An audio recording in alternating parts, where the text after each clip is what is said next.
Bienvenue à tous, chers frères et sœurs, chers amis et fidèles auditeurs de notre chaîne La Vérité pour notre temps.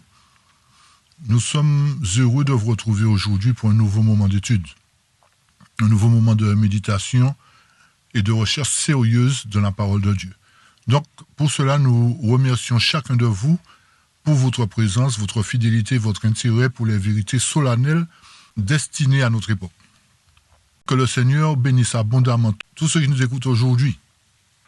Avant de commencer, nous vous invitons, comme d'habitude, à vous abonner à la chaîne, à liker cette vidéo, à la partager autour de vous et à la réécouter attentivement après l'émission, afin de mieux saisir les points importants de cette étude. N'hésitez pas également à la transmettre à ceux qui aiment la vérité et qui désirent comprendre les choses profondes de la parole de Dieu. C'est très important. Donc le sujet d'aujourd'hui portera sur une révision approfondie de l'étude des temples en relation avec les montagnes symboliques, la voie du bon berger et le sanctuaire. Cette étude sera très importante et sera riche en enseignements et c'est pour cette raison que nous vous invitons vivement à prendre des notes et à garder votre Bible à portée de main afin de suivre avec attention chaque point qui sera développé. Mais comme d'habitude, avant d'entrer dans le cœur de notre étude, nous voulons reconnaître que sans l'aide du Seigneur, sans l'aide du Saint-Esprit particulièrement, ne pouvons rien comprendre correctement, et c'est clair.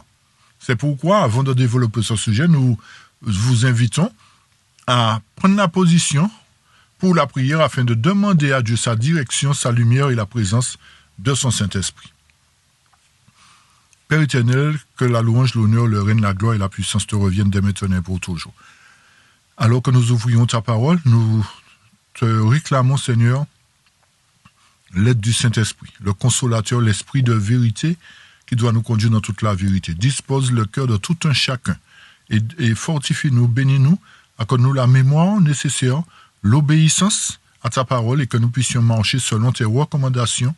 Je t'ai prié, Père, au nom de Jésus-Christ, ton Fils, et pour ta gloire. Amen. Amen. Donc voilà, comme nous l'avons dit en préambule, nous approfondirons le sujet des temples.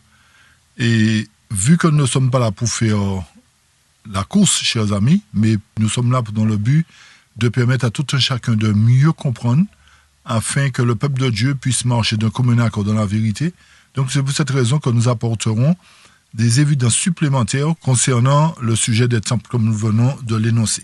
Ok, donc soyez très attentifs. C'est pour cette raison que nous reprendrons le sujet en approfondissant davantage pour que la compréhension soit plus claire pour tout un chacun.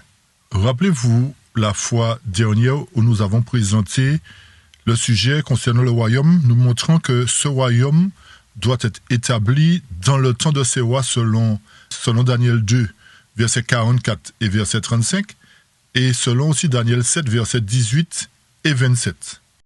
Et selon ce que les apôtres ont posé comme question à Jésus, « Seigneur, est-ce maintenant que tu rétabliras le royaume à Israël ?» Donc, nous voyons qu'il y a un rétablissement du royaume qui doit se faire.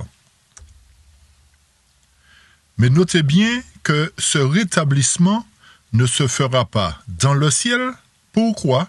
Parce que tout est parfait dans le ciel. Il n'y a rien à rétablir. Ceci est déjà un premier élément à prendre en compte. Retenez bien que le texte nous dit « Est-ce maintenant que tu vas rétablir le royaume à Israël ?» Donc ce rétablissement se fera premièrement sur la terre pour qu'ensuite ceux qui sont citoyens du royaume puissent monter au ciel avec l'Éternel pour 1000 ans. Et pour que nous puissions comprendre les mystères du royaume des cieux, il nous faut prendre en compte les différents symboles. Et non seulement les symboles, mais aussi les parties historiques et prophétiques que l'Éternel nous a données dans sa parole. Donc il y a l'histoire d'Israël que nous devrions comprendre, il y a l'histoire des deux temples, c'est-à-dire celui de Salomon et celui qui a été rebâti après l'époque babylonienne, qui est le temple juif. Mais avant de pouvoir aborder le sujet des deux temples, il est important pour chacun de nous de comprendre que l'œuvre du salut, ainsi que l'œuvre du rétablissement du royaume sont intrinsèquement liées à l'œuvre du sanctuaire. C'est très important. Donc, en rétablissant son temple, chers amis, le second temple antitypique, c'est aussi le moyen pour lui de rétablir son royaume. Donc, en parlant de ce rétablissement, chers amis, il doit prendre place, il doit être érigé à partir de pierres vivantes.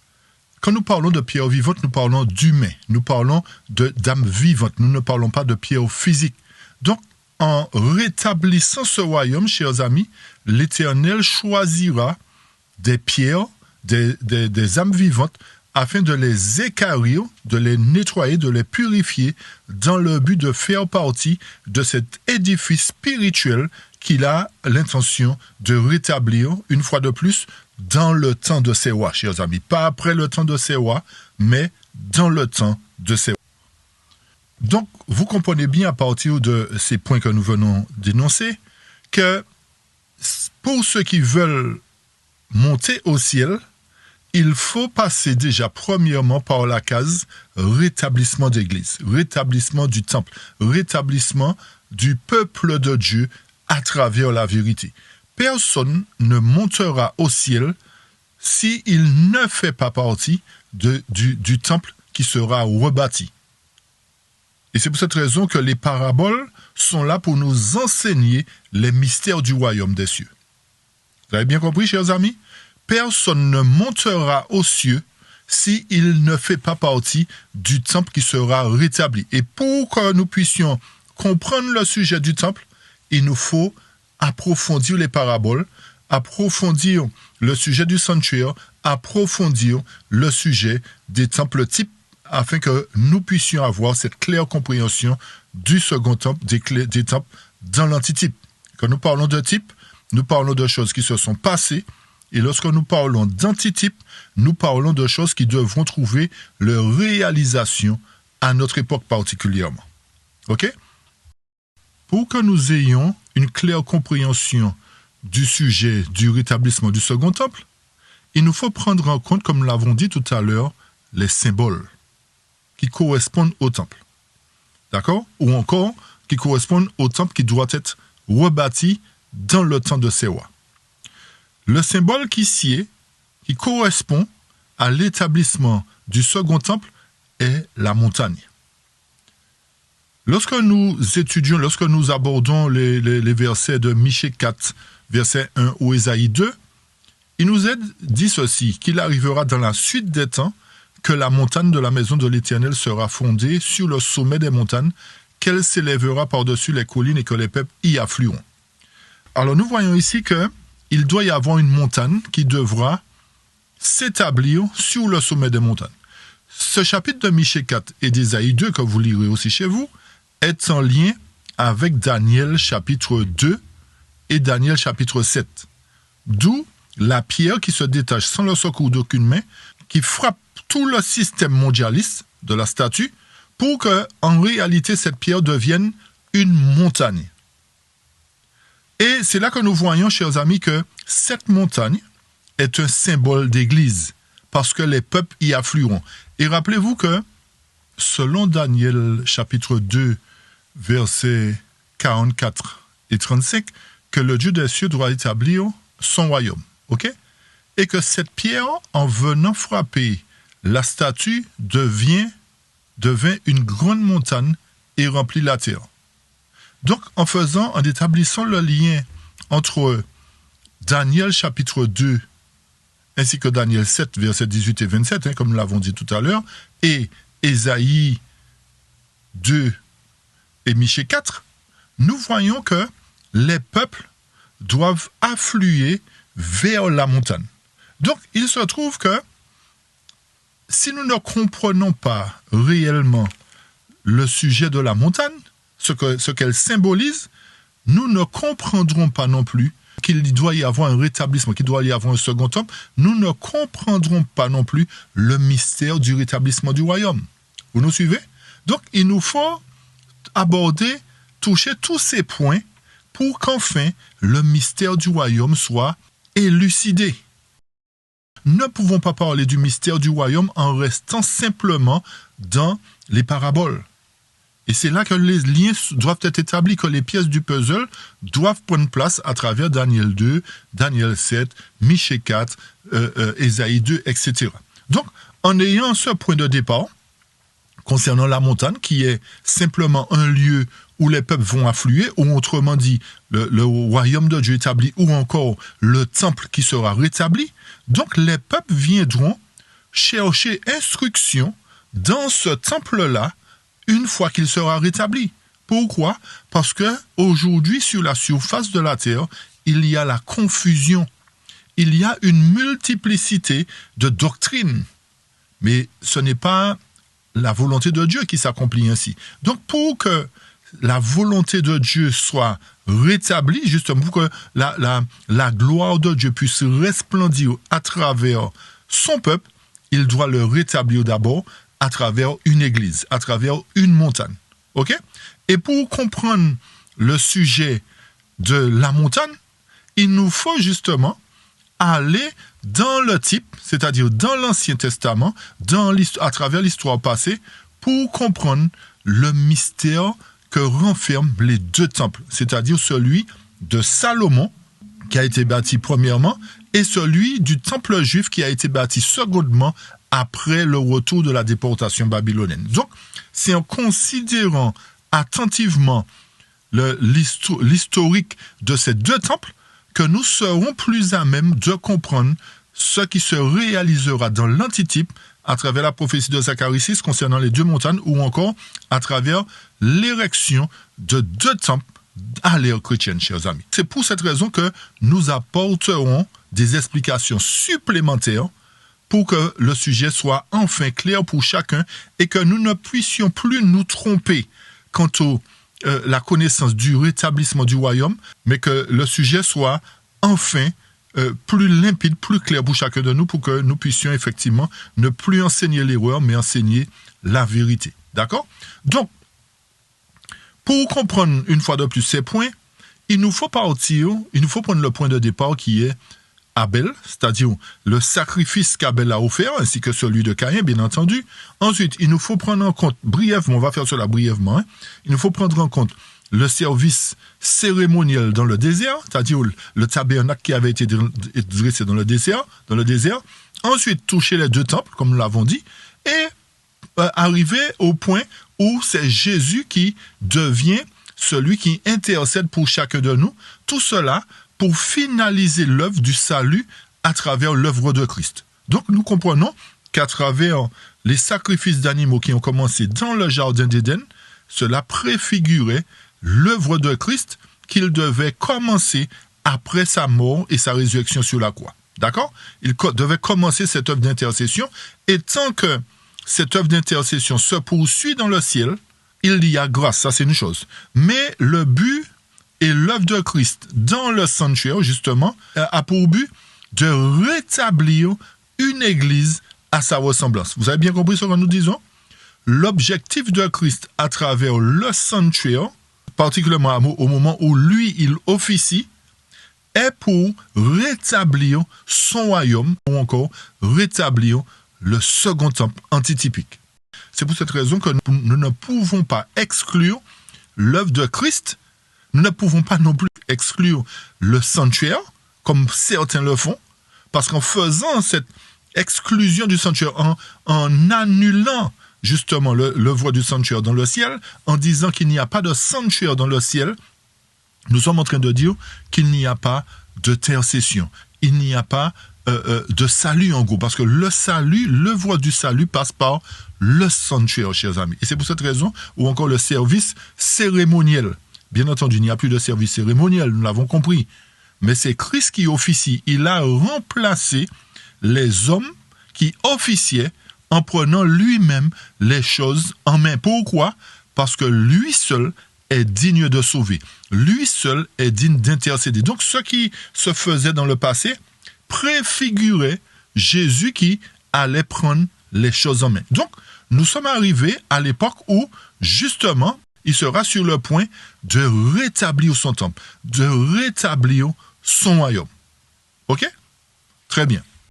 comprenons bien, comme nous l'avons dit, que nous devons considérer l'histoire de Caïn et Abel selon Genèse 3, 21 et Genèse 4, versets 3, 4 et 5.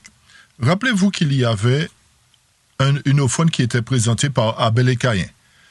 Et que cette offrande préfigurait le sacrifice de Christ, comme vous l'avez compris certainement. Ça préfigurait le sacrifice de Christ, qui devait s'offrir sur la croix. Mais cela aussi préfigurait que Christ deviendrait agneau à travers l'œuvre qu'il commencerait après sa croix dans le sanctuaire. Vous avez compris? Donc, il s'offre en sacrifice, oui, c'est une chose. Il devient l'agneau de Dieu qui ôte le péché du monde dans le sanctuaire. Il est là devant le Père, dans le tribunal céleste, en tant qu'agneau immolé. Okay? C'est pour cette raison qu'il est apte à nous sauver, comme je l'ai dit tout à l'heure, et apte à rétablir le second homme à travers son ministère qu'il commence après la croix. Donc tout cela, l'œuvre d'Abel et de Caïn, particulièrement d'Abel, c'était de montrer que sans le sang, sans l'effusion de sang, il n'y avait pas de salut. Donc le point de départ de l'œuvre du Christ commence dans le jardin d'Éden à partir du moment où nos premiers parents ont péché. Et comprenons bien que si Caïn et Abel ont présenté leur offrande, c'est que l'Éternel avait donné des instructions à Adam afin qu'il puisse continuer à présenter ses vérités à ses enfants, à ses descendants, dans le but de présenter les sacrifices jusqu'à ce que Christ puisse venir et prendre en main les choses. Après que Caïn et Abel aient présenté leur offrande, nous avançons dans le temps, il y a l'exemple de Moïse qui a reçu l'instruction de Dieu d'établir un sanctuaire dans le désert. Et nous avions, pour ceux qui ont lu, vous savez comment ça s'est présenté, comment ça s'est mis en place, mais la question est la suivante. À quoi servait le sanctuaire dans le désert, chers amis? À quoi servait le sanctuaire dans le désert? Puisqu'à l'époque d'Adam, il y avait simplement un autel qui était offert, qui était mis en place, et puis on présentait des agneaux, etc., etc. Donc, à quoi servait le sanctuaire dans le désert? L'Éternel nous dit dans Exode 25, 8, « Ils me feront un sanctuaire et j'habiterai au milieu d'eux. » Donc, le but du sanctuaire est que Christ habite au milieu de son peuple, ou encore au milieu de nous. OK? Donc, le sanctuaire n'était pas un simple bâtiment, mais c'était un lieu où Dieu se faisait connaître à son peuple et lui montrait le chemin du salut. Rappelez-vous pour ceux avec qui nous étudions le sanctuaire, le sujet du sanctuaire, la parole nous enseigne que nous devrions cheminer dans le sanctuaire. Donc, à travers cette œuvre du sanctuaire, l'Éternel nous montre le chemin du salut ou encore nous conduit progressivement à travers ce chemin du rétablissement de son temple ou encore au rétablissement de son royaume, chers amis. OK? Notez bien le terme, rétablissement du royaume et non établissement du royaume. Donc, dans ce lieu où Dieu manifestait sa présence, il traitait le péché à travers le sacrifice. Ensuite, c'était une leçon vivante pour le salut, c'est-à-dire où chaque meuble, chaque rite annonçait l'œuvre de Christ. Donc, le sanctuaire israélite préfigurait la venue de Jésus qui devait officier à lui-même, comme nous l'avons dit tout à l'heure, pour poursuivre son œuvre de salut pour l'humanité. Donc, en prenant les choses en main, il a mis un terme au rôle que jouaient les prêtres humains et il a pris cela en main. Il a mis un terme aussi aux offrandes qui étaient présentées pour que nous, maintenant, nous puissions nous offrir comme des sacrifices vivants. OK? Il a mis un terme à tout ça, il nous a remplacés par les sacrifices, nos prières, nos actions de grâce. Ce sont des sacrifices que nous offrons à Dieu. Et lui, il agrée, il intercède, il joue le rôle du grand prêtre. OK? Très bien. Et c'est pour cette raison que Hébreux 8, verset 1, concernant le sanctuaire dans le ciel, nous dit « Nous avons un souverain sacrificateur qui s'est assis à la droite du trône de la majesté divine dans les cieux, nous montrant que l'œuvre du sanctuaire ne s'est pas achevée à la mort de Christ, mais qu'elle se poursuit avec Christ véritablement. OK?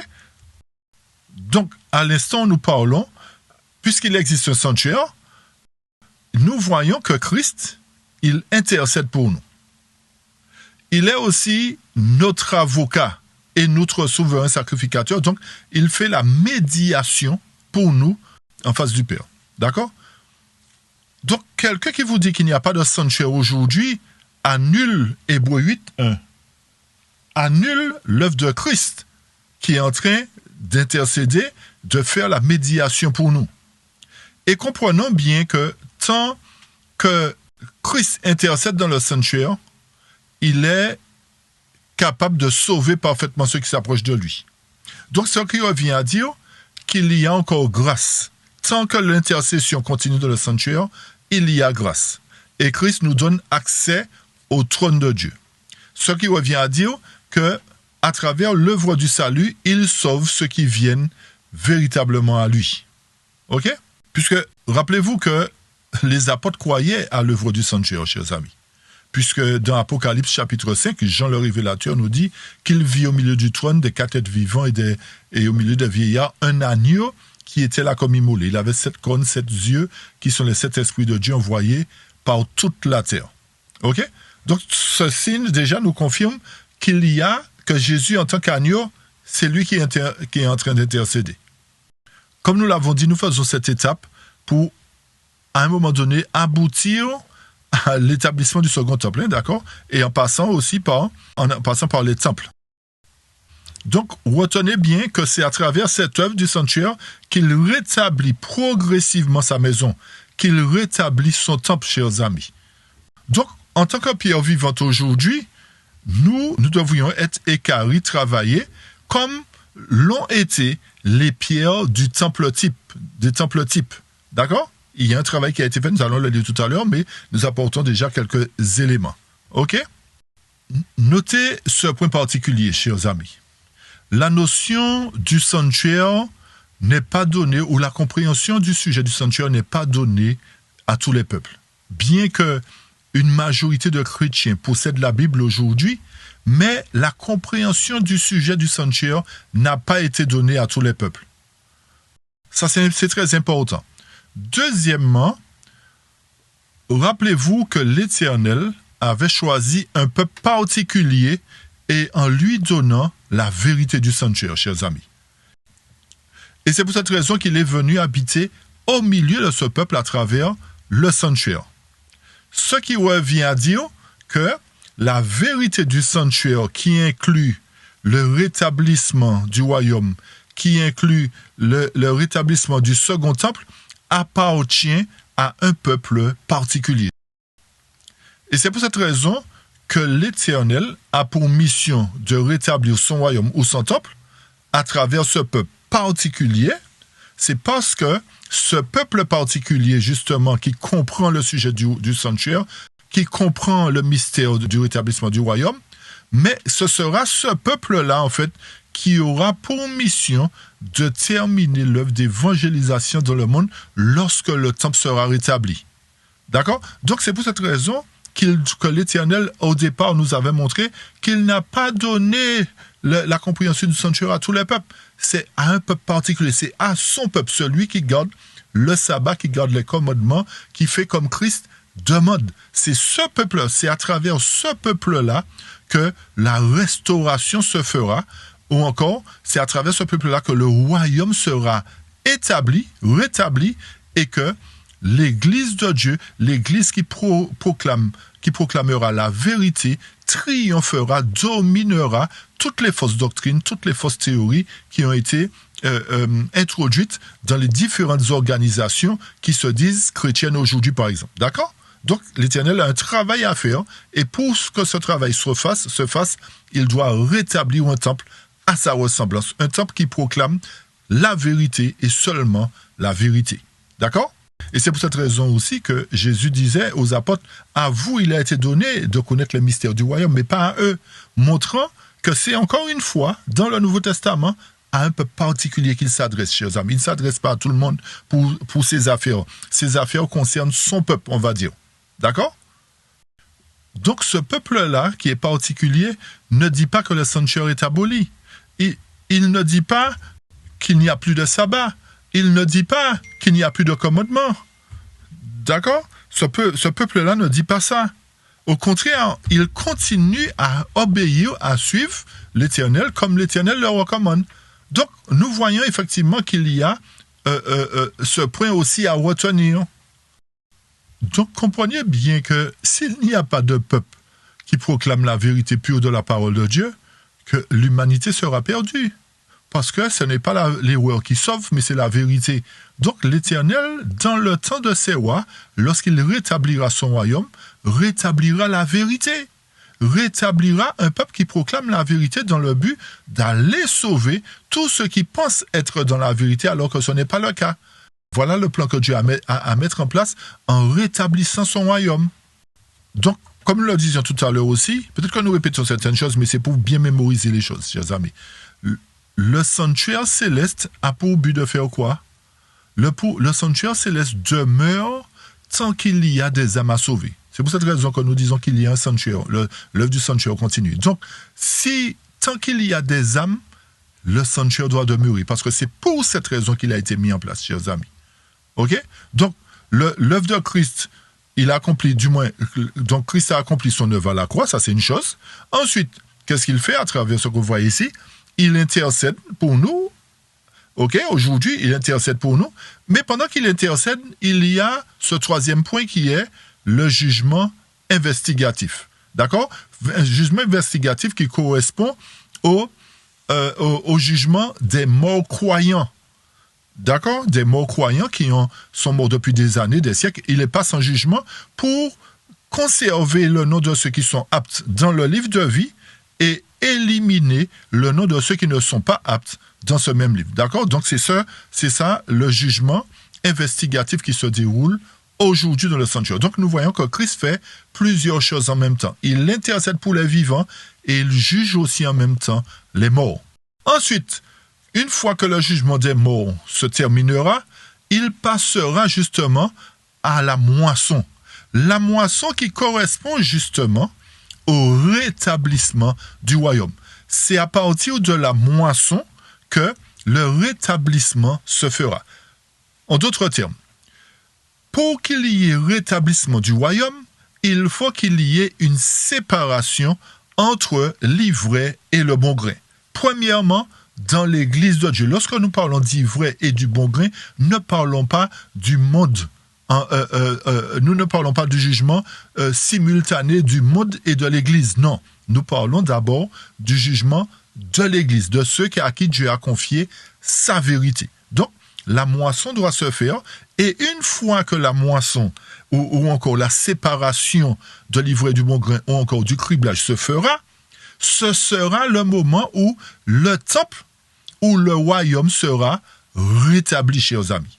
Donc, pour qu'il y ait rétablissement du royaume, il doit y avoir moisson. Ceci nous amène à comprendre que ce n'est pas au retour de Jésus que le royaume sera rétabli.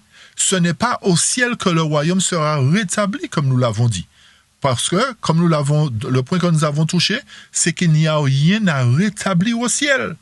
Et si les enfants d'Israël possédaient le royaume à leur époque, ok, parce que Dieu était au milieu d'eux, l'Éternel nous fait savoir que pour qu'il habite au milieu de nous à nouveau, il faut que son royaume, son peuple lui obéisse, lui appartienne et marche selon ses recommandations et proclame simplement la vérité et seulement la vérité. C'est la seule manière dont le royaume pourra être rétabli. Donc, comme nous venons de le dire, il faut qu'il y ait une séparation, une moisson pour qu'enfin se mettre en place, se dresse le royaume de cieux selon Daniel qui dominera tous les royaumes du monde et les saints posséderont ce royaume, comme nous le dit le texte de Daniel, pour toujours. Il ne passera pas, le peuple de Dieu ne sera plus dominé par les autres nations, mais c'est Dieu qui le dominera définitivement. Et c'est suite à cette séparation ou à ce rétablissement du royaume que Christ pourra revenir.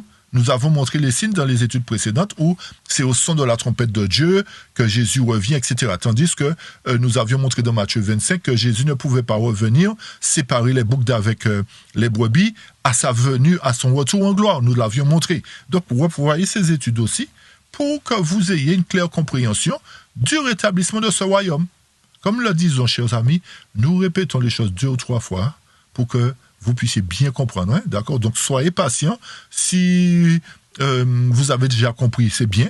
Mais il y a de ceux qui ont besoin de plus de temps pour comprendre. Donc, il nous faut effectivement des fois répéter, apporter d'autres explications pour que cela devienne beaucoup plus clair. D'accord? Donc, comprenons bien que si nous excluons la moisson à cette époque-là et nous la plaçons au retour de Jésus, il n'y aura pas de rétablissement. Nous disons bien rétablissement. Il n'y aura pas de moisson, il n'y aura pas toutes ces choses, puisque nous plaçons tout au retour de Jésus. Donc nous voyons, chers amis, qu'il nous faut désapprendre beaucoup de choses qui ne proviennent pas de la parole de Dieu. Et la parole de Dieu est claire. Lorsque nous mettons toutes les pièces ensemble, nous faisons les bons liens entre les textes, nous ne pouvons être dans l'erreur, nous ne pouvons dire les choses comme la majorité le disent. Non, parce que l'Éternel a un projet de rétablir un peuple particulier dans le but d'éclairer la terre de sa gloire. Et c'est pour cette raison que, comme nous l'avons dit dans Matthieu 25, il viendra en gloire pour séparer les brebis d'avec les boucs. Il viendra en gloire dans son temple. Dans son temple. D'où la moisson, d'où le rétablissement du royaume. D'accord? Ok, c'est important. Maintenant, pour que nous ayons une claire compréhension de ce sujet à travers le type des temples et l'antitype, nous aborderons, nous approfondirons le sujet des temples de Salomon et du temple juif, chers amis. Rappelez-vous qu'après que le sanctuaire israélite ait disparu et que David soit élu roi, etc., après Saül, bien entendu, qu'il avait l'intention de bâtir un temple à l'honneur de l'Éternel. L'Éternel lui a dit, non, ta main, il te a fait couler trop de sang, tu ne pourras pas rebâtir un temple à mon honneur, donc c'est ton fils qui le rebâtira. Donc, effectivement, Salomon a bâti un temple en l'honneur de l'Éternel. Et ce temple que vous voyez ici, le temple de Salomon, c'est une représentation, hein, bien entendu, d'accord, avait une gloire incommensurable. La gloire de ce temple-là, disons, ce temple-là était super. C'était un superbe temple, chers amis, qui dépassait en beauté et en gloire tous les édifices qui avaient été érigés à cette époque. Ce temple-là était vraiment un lieu où l'Éternel prenait plaisir à venir parce que c'était un temple vraiment qui était fait avec des matériaux de qualité, etc., etc. Et ce qui est important de retenir, chers amis, c'est que selon 1 Roi 6, verset 7, le texte nous dit ceci que la maison, quand on l'a bâtie, fut bâtie de pierres préparées afin d'être amenée, si bien que ni marteau, ni hache, ni outil de fer ne furent entendus de la maison tandis qu'elle était bâtie. Ça, c'est une chose très importante qui va nous permettre justement de faire le lien avec l'antitype montrant que Christ va choisir des pierres vivantes, pas des pierres physiques. D'accord? C'est là que le lien sera établi. Donc, vous remarquez bien que l'Éternel nous donne une leçon ici. Nous transmet un message particulier, nous faisant savoir que lorsque le temple de Salomon a été bâti, les pierres ont été taillées avant l'érection. Avant que le temple avant que les pierres soient posées les unes sur les autres, elles ont été taillées en amont. Comme je dis, c'est là la leçon pour nous dans l'antitype. Il y a un message pour nous. Ensuite, lorsque nous revenons dans 1 Roi 5, versets 17 et 18, le texte nous dit « Et le roi commanda, et l'on amena de grandes pierres, des pierres de prix. » Des pierres comment, chers amis? Des pierres de prix. Ça veut dire des pierres de qualité. On n'a pas pris n'importe quelle pierre. On a pris des pierres de prix, des pierres de taille pour faire le fondement de la maison. C'est très important. C'est un message prophétique, encore une fois de plus. D'accord? Verset 18. Et les ouvriers de Salomon et les ouvriers d'Hiram les taillèrent ainsi que les tailleurs de pierre. Ainsi, ils préparèrent le bois et les pierres pour bâtir la maison. OK? Donc, ici, nous voyons qu'à travers le type, c'est-à-dire premièrement le temple de Salomon, chaque pierre était travaillée avant pour que lorsque l'édifice serait élevé, qu'il n'y ait ni bruit de marteau, ni bruit de burin, ni bruit de hache, aucun bruit en fait. Mais que les pierres devaient être posées les unes après les autres, conformément au plan qui avait été établi, on dira. D'accord? Donc, comme nous le disons, c'était un message pour nous, un message prophétique pour ceux qui vivraient à l'ère chrétienne. Donc, dans le type, dans l'Ancien Testament, l'Éternel avait déjà préparé à travers le temple de Salomon avait déjà préparé un message prophétique pour son peuple, pour montrer que dans l'antitype, à l'ère chrétienne, il bâtirait aussi une église semblable à celle de Salomon. C'est très important. OK? Donc, une fois que le temple de Salomon a été bâti, il y a eu des événements qui se sont produits. Rappelez-vous que le temple de Salomon et le temple juif que vous voyez ici représentent le type, c'est-à-dire ce qui s'est passé. Donc, comme je le disais, une fois que le temple de Salomon a été bâti, quelque temps après, il y a une nation du nom de Babylone qui est venue et a détruit ce fameux temple, ce très beau temple qui était le temple de Salomon. Mais l'Éternel, comme il avait un message prophétique à nous adresser, il devait y avoir une reconstruction du temple de Salomon, qui est le temple juif. Donc le temple juif devait être bâti après que Babylone soit passé et ait détruit le temple de Salomon. D'accord? Donc, ce temple juif, effectivement, a été rebâti à travers le même peuple d'Israël, c'est-à-dire ceux qui sont restés là, c'est-à-dire à partir des 2 tribus, ceux qui sont restés pour pouvoir permettre que le temple juif soit bâti selon le décret de Darius, Cyrus, Artaxerxès, etc. D'accord? OK.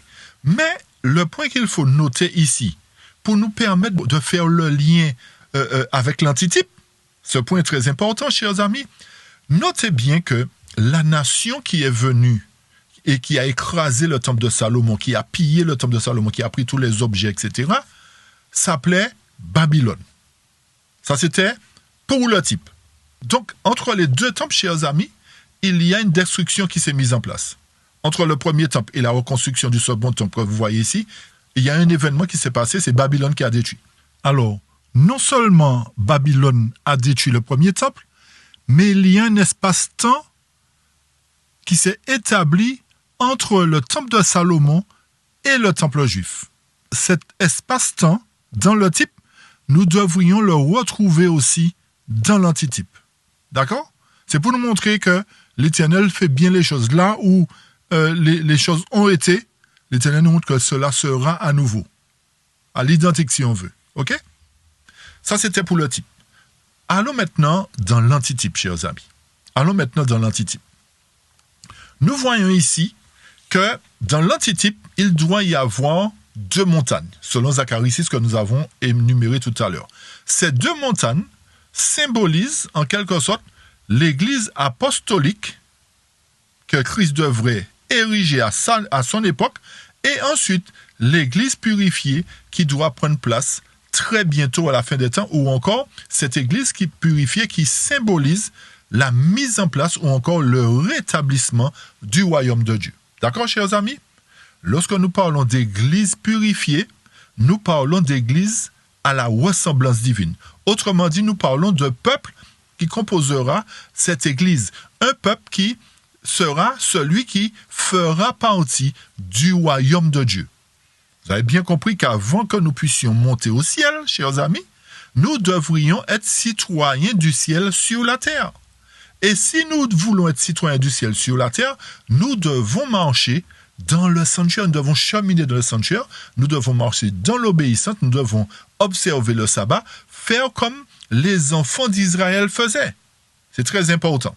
OK? Donc, comme nous venons de le dire dans le type, il y a un événement majeur conduit par Babylone type qui a mis un terme à l'existence du temple de Salomon et qui a valu en fait qu'après cela, qu'il y ait une reconstruction du temple qui est celui du temple juif, qui est le temple juif. Donc, nous devrions trouver dans l'antitype, c'est-à-dire à l'ère chrétienne, quelque chose de semblable.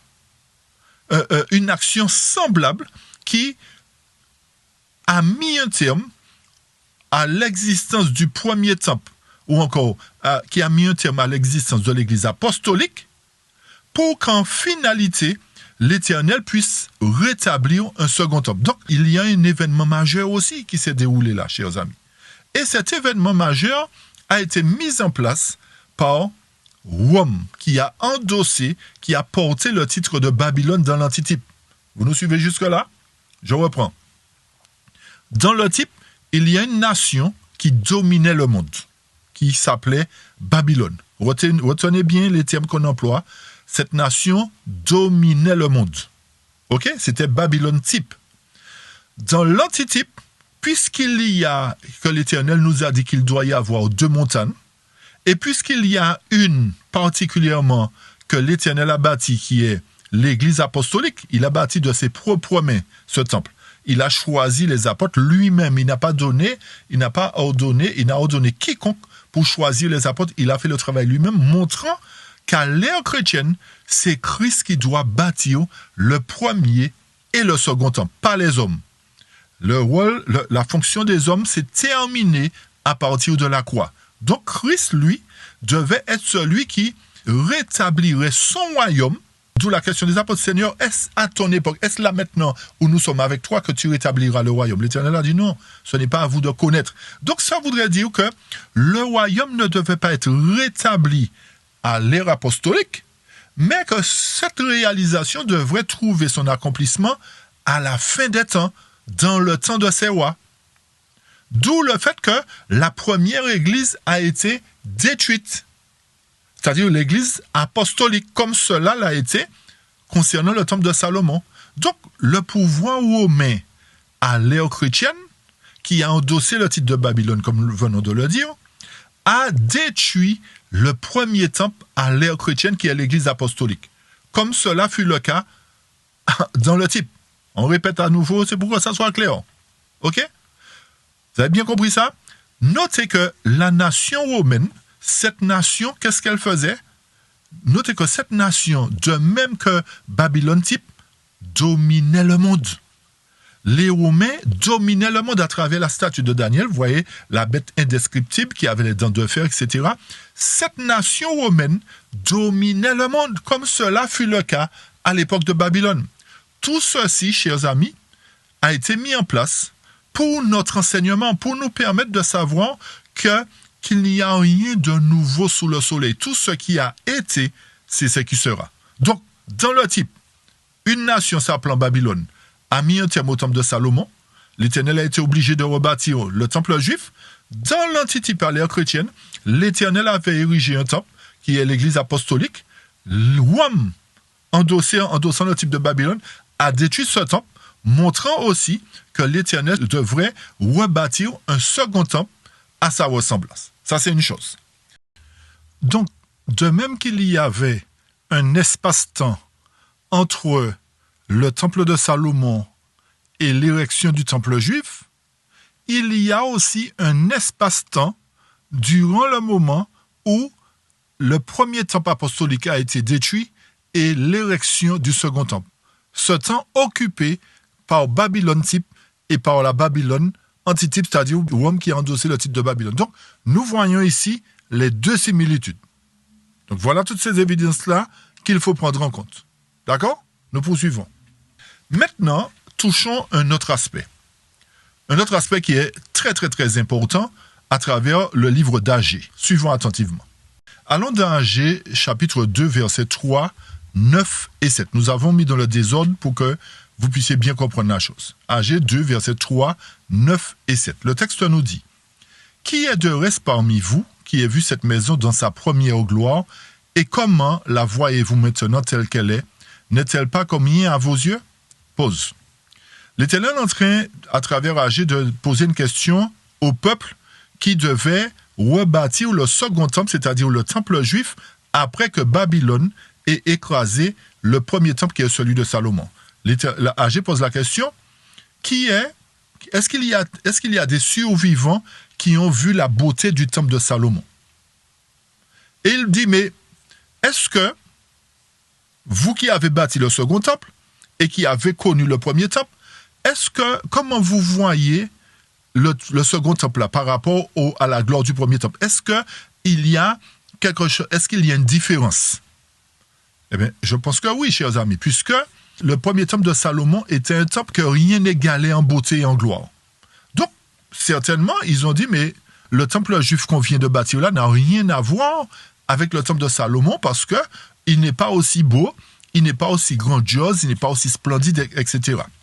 Mais l'Éternel avait un message justement à nous adresser pour nous amener à comprendre que bien que le temple juif serait moins beau physiquement que le temple de Salomon, l'Éternel nous dit, malgré le fait qu'il n'y aura pas d'équivalent du temple de Salomon en beauté, malgré tout cela, le second temple qui sera rebâti, c'est-à-dire le temple juif, au verset 9, qu'est-ce que le texte nous dit?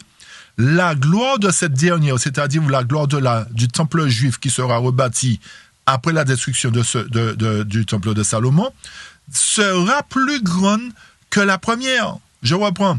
La gloire de cette dernière maison, qui est le temple juif, sera plus grande que la première, c'est-à-dire celui de Salomon, dit le Seigneur des armées. Donc c'est l'Éternel qui explique ce qui va se faire, qui explique le message qu'il a à nous donner, nous faisant savoir que le second temple sera plus beau, non pas physiquement, chers amis, mais spirituellement que le premier temple.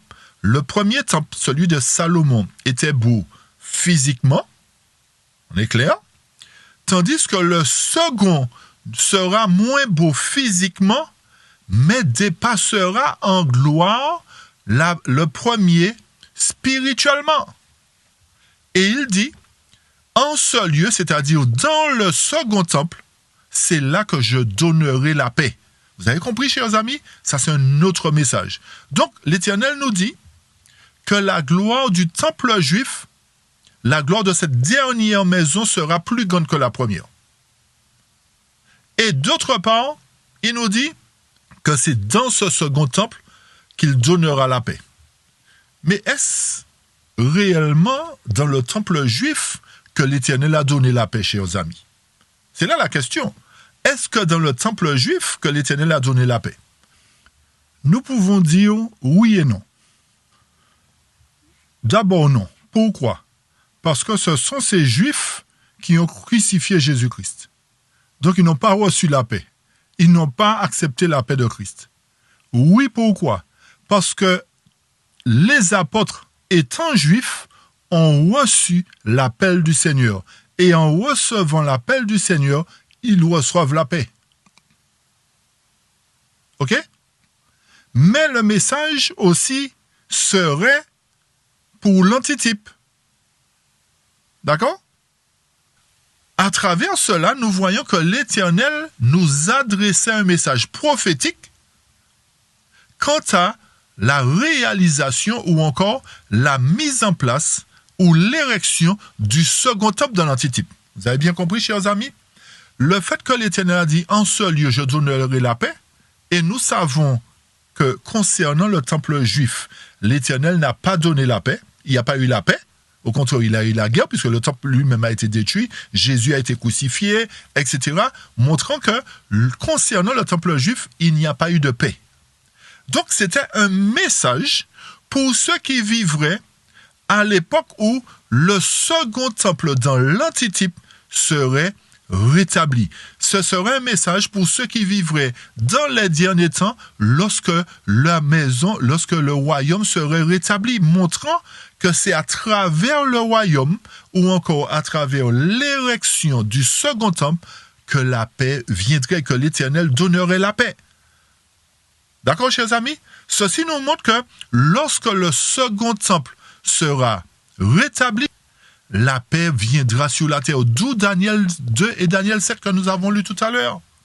Le royaume de Dieu sera établi au-dessus des royaumes. Et lorsque ce sera le royaume de Dieu, c'est-à-dire l'Église de Dieu qui dominera, il y aura une seule vérité. Il n'y aura pas 10 000. Vous avez compris, hein? C'est une seule vérité qui a toujours, d'accord? Mais il n'y aura pas 10 000 langages. il y aura un seul Seigneur, un seul Dieu, une seule vérité, un seul message. Donc l'Éternel donnera la paix à tous ceux qui viendront justement vers cette Église purifiée, vers ce royaume, au moment où les nations du monde mettront le chaos sur la terre. Et pour cela, lorsque nous continuons verset 7, qu'est-ce qu'il nous dit? Lorsqu'il établira ce second temple, qu'est-ce qu'il fera? En lien à Agé 2, verset 7, qui est en lien avec Daniel 2, 44, etc., et Daniel 7, 1, qu'est-ce qu'il fait? Et j'ébranlerai toutes les nations. N'est-ce pas ce que nous avons lu de Daniel 7, chers amis? Daniel 2? Le Dieu des cieux suscitera un royaume qui ne sera jamais détruit, qui ne passera point sous la domination d'un autre peuple. Donc, à travers le royaume qui sera établi dans l'antitype ou encore à travers l'érection du second temple, l'Éternel va ébranler les nations. Et le désir de toutes les nations viendra, chers amis. Viendra pour faire quoi? Pour aller chercher l'Éternel sur sa montagne sainte, à Jérusalem. Vous voyez pourquoi l'Éternel a non seulement un temple qu'il doit rebâtir, mais il le rétablira dans un lieu particulier qui est Jérusalem. Et c'est pour cette raison que l'ennemi essaie toujours de contrecarrer les plans de Dieu, d'imiter les plans de Dieu, en suscitant des hommes qui aujourd'hui se battent pour l'établissement du grand Israël. Est-ce que vous comprenez le travail qui est en train de se faire, chers amis? L'Éternel doit rétablir son royaume dans le lieu qu'il avait promis, qu'il avait donné à Abraham, Isaac et Jacob, et qu'il a promis à ses descendants. L'ennemi dit, je vais confondre les nations, je vais les troubler au point que je vais leur faire croire que ce peuple-là qui est en train de se battre aujourd'hui est le vrai peuple de Dieu. Non, chers amis. Ce n'est en aucun cas le vrai peuple de Dieu, chers amis. Ce sont des gens que l'ennemi utilise pour contrecarrer le plan de Dieu et pour induire un maximum de chrétiens dans l'erreur. À tel point que la majorité des chrétiens des États-Unis aujourd'hui soutiennent ce qui se passe dans cette région. C'est très important. Donc, l'Éternel nous dit que lorsque la gloire de la dernière maison resplendira sera plus grande que la première maison, il nous dit que c'est au même moment qu'il ébranle les nations. Et lorsqu'il ébranlera les nations, qu'est-ce qu'il fera? Il remplira cette maison de gloire. Donc, à partir du moment où quand nous voyons ici, d'après le type, à partir du moment que le temple juif, déjà premièrement, comprenez, que le temple juif a été rebâti, l'Éternel nous a donné un message. Un message qui devait trouver son accomplissement dans l'antitype à travers l'Église purifiée ici. D'accord? Ok. Donc, pour que ce temple soit rebâti, comme nous avons dit tout à l'heure, il doit y avoir une nation qui détruit le premier temple. Ça, c'est fait. Donc, nous sommes arrivés au moment où très bientôt, le second temple ici, que vous voyez, c'est-à-dire l'église purifiée, sera rétabli, puisque nous avons déjà passé l'étape de la destruction à travers Babylone symbolique, on va dire. Donc, nous sommes au moment où le temple commence à être rebâti à travers quoi? Les pierres vivantes, à travers les pierres vivantes que l'Éternel est en train d'équarrir. Et rappelez-vous ce que nous avons lu dans Roi, chers amis. La maison, un roi 6, un roi 5. Le texte nous dit que la maison fut bâtie avec des pierres préparées avant d'être amenées sur le lieu de l'érection. Donc, ça revient à dire que avant que le temple ne soit rebâti dans le lieu, à Jérusalem, l'Éternel nettoiera, prendra des pierres vivantes que nous sommes. Et comment sont considérées ces pierres? Comment étaient considérées ces pierres dans 1 Roi 5, verset 17? C'était des pierres comment? Des pierres de prix, chers amis. Des pierres de prix, de valeur, des pierres de taille pour le fondement de la maison. Donc, dans l'antitype, chers amis, comme l'Éternel l'a fait dans le type, il a choisi les pierres avant. D'accord? Il a choisi les pierres avant, il les a nettoyées, il les a équarries, il les a taillées pour que lorsque la construction commencerait à Jérusalem, que les pierres soient déjà qualifiées. Quel est le message? Le message est le suivant. Avant que le peuple de Dieu puisse retourner dans le lieu que l'Éternel a promis à nos pères, il fera un travail de scellement. Il scellera, c'est-à-dire qu'il travaillera les pierres. Il travaillera le caractère de ces pierres vivantes que nous sommes. C'est ça le travail d'équarrissage. C'est ça le travail de marteau, de hache, etc. qui a été fait avant la mise en place du temple, avant que la fondation ne soit posée.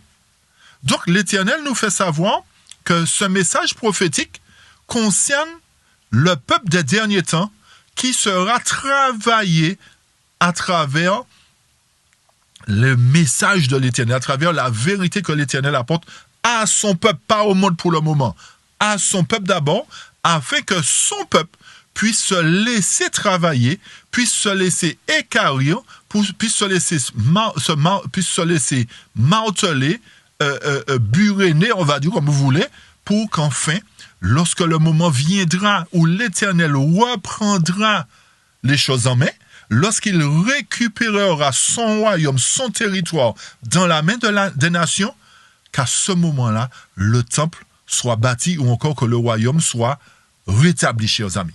Vous voyez comment l'Éternel fait bien les choses? Et c'est pour cette raison que nous vous disons de prendre le temps d'écouter ces études, d'approfondir ou de partager, car il est très important que la majorité des chrétiens que nous sommes puissent comprendre le sujet du rétablissement du royaume.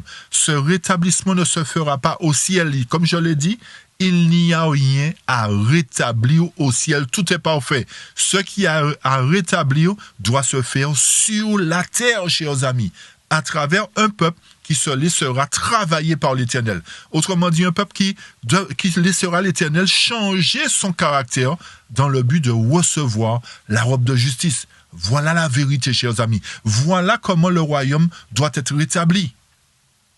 Mais il y a d'autres éléments encore que nous avons apportés, parce qu'il y a plein de choses à comprendre. D'accord? Mais j'espère que déjà là, le sujet est de plus en plus clair pour chacun de nous.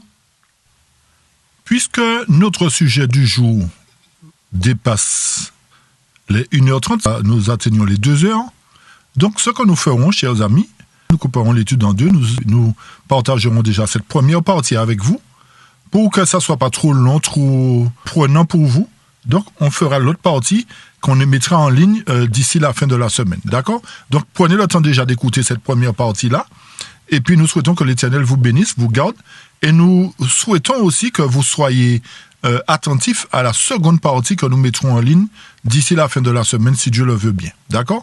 Donc, une fois de plus, que Dieu vous bénisse, que Dieu vous garde et que nous soyons prêts à faire partie de cet édifice que l'Éternel est en train d'équarrir, que nous puissions faire partie de cet édifice à travers les pierres que l'Éternel est en train d'équarrir aujourd'hui, de travailler pour qu'au moment opportun, l'édifice soit monté avec des pierres de prix, des pierres de qualité, des pierres de valeur, pour que ce temple soit à la ressemblance divine. Donc, merci encore de votre attention et soyez richement bénis et à très bientôt pour la seconde partie. Amen. Amen.